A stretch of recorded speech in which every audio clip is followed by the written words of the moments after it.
Les 3 individus relativement jeunes ont été présentés à la presse avec leurs munitions, des fusils de chasse, des pistolets de fabrication artisanale, des couteaux et des téléphones portables. C'est presque un film de kidnapping qu'ils ont tenté de mettre en action, mais la police les a maîtrisés. Quant au papa, il dit lundi soir, il a appris que ses enfants sont allés tuer la pèderie.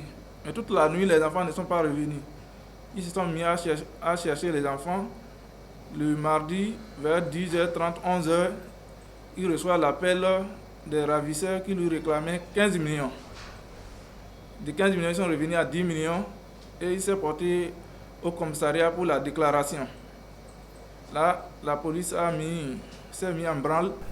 Le phénomène d'enlèvement prend de l'ampleur dans les départements du Zou et des collines.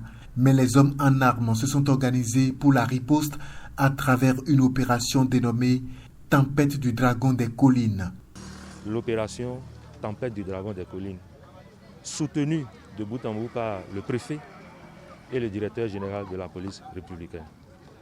Alors, le soutien de ces autorités nous a permis, n'est-ce pas, de traquer dans les forêts, sur les axes routiers, partout, ces vils individus qui empestent la sérénité et la quiétude dans le département.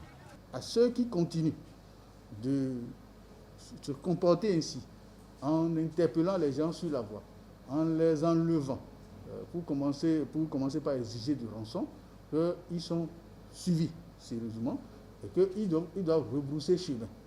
Ils doivent laisser ce comportement. Ils visent de plus en plus qui se développe sur notre territoire, où on enlève les gens, on commence par demander de rançon. Ils doivent savoir que c'est fini ça. L'opération Tempête du Dragon des Collines a commencé à porter déjà ses fruits. 3 scènes d'enlèvement ont été déjà déjouées et les victimes ont été libérées sains et saufs par la police. Et ceci sans remise d'aucune rançon.